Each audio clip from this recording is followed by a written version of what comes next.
Of course, we don't have... Hello and welcome back to another episode of Push Your Talk, the series where I, Lewis, talk about particular topics in and around the gaming sphere to help keep you guys in the loop. Today, let's talk about the announcement that has Dragon Ball fans craze, Dragon Ball Z Budokai Tenkaichi 4. In this episode, I'm going to be talking a little bit about the background of the series and also what I want to see return after 16 years of not having a Budokai Tenkaichi game. And we're definitely not going to be talking about Ultimate Tenkaichi. But before we get into that, you guys know what to do. Make sure to like the video, subscribe if you want to see more content just like this, and obviously ding dong that notification bell to be notified when we upload next, because we upload videos every single week. Now let's jump right in. So to give a little bit of context, the last Budokai Tenkaichi game was Budokai Tenkaichi 3, which was released all the way back in 2007. That was 16 years ago. Just to put it into perspective, I was 7.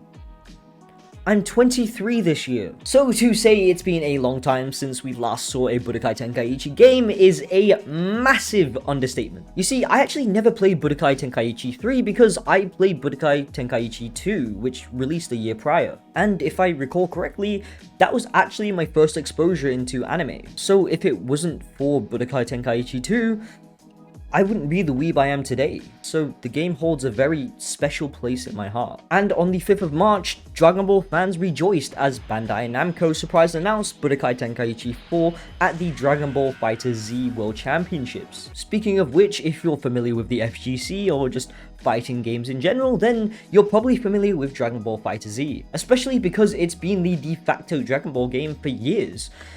So how does it differ? Well, while FighterZ is a traditional 2D fighting game that has a heavy emphasis on team-based battles, Budokai Tenkaichi takes a different approach. It's a 3D fighter that allows for a more open and expansive arena-style combat system. You have the ability to fly around the map and execute special moves and combos in a much more free-flowing and dynamic way. Another major difference is the character roster. While FighterZ focuses more on the popular characters from the Dragon Ball Z franchise, Budokai Tenkaichi features a much larger and diverse lineup that features characters from Dragon Ball Z, and Dragon Ball GT. Plus, with the game's unique combat system, each character feels distinct and offers a different playstyle. So, in essence, Budokai Tenkaichi offers a different type of Dragon Ball gaming experience. It's a game that really lets you live out your dreams of being a Super Saiyan and unleashing devastating attacks in an arena. And for those who grew up with the series, it's a nostalgic trip back to simpler times when we were all just excited to see our favorite characters battle it out on screen.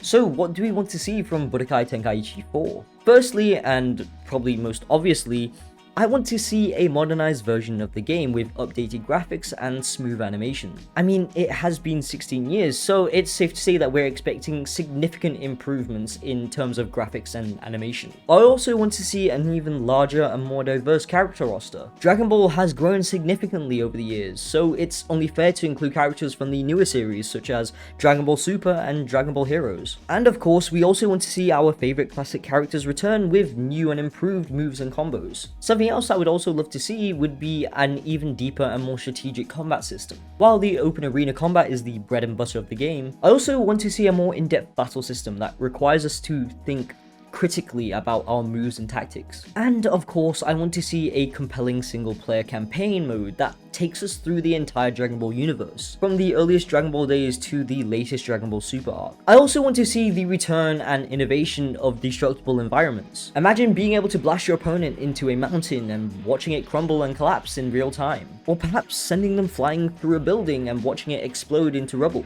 The potential for dynamic and immersive battles with destructible environments is immense, and it would add a whole new level of strategy and excitement to the gameplay. Plus, we're no longer held back by the limitations of older generation consoles such as the PS2 or PS3. We now have the PS5 and Xbox Series, which can compare to the most powerful PCs right now. With that kind of processing power, the potential for destructible environments is incredible. Actually, scratch that. Budokai Tenkaichi 4 as a whole has immense potential. Fans have been waiting for a new entry to the series for nearly 2 decades now, and with the advancements in technology and gaming have us all incredibly excited for what's to come. Me obviously being the esports guy I am as well, I see a lot of potential. Like I said, Fighter Z has been the de facto Dragon Ball game, and it's been around for so long that it's even sprouted its own esports scene. So with the introduction of Budokai Tenkaichi 4, who knows what could come from this? Budokai Tenkaichi 2 was one of the funnest fighting games that I've ever played. Just the gameplay alone was so fun to watch. So imagine when you watch the best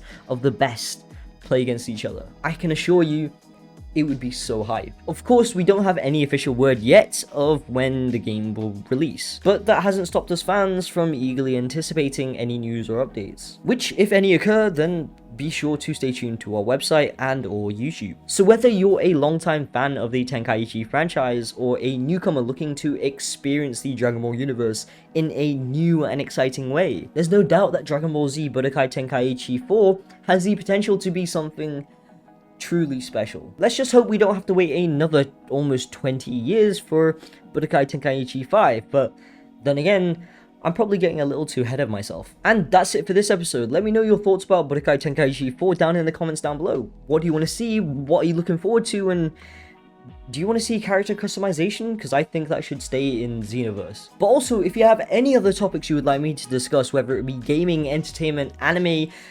music, I'm not too, versed in, but, anything, then again, comments below. And obviously, if you did enjoy this video, then be sure to like, subscribe if you want to see more content just like this, and obviously ding dong that notification bell to be notified when we upload next, because we upload videos every single week. Thank you all for watching. My name's been Lewis from Kakuchopurei, and I'll catch you guys in the next one. Ciao for now.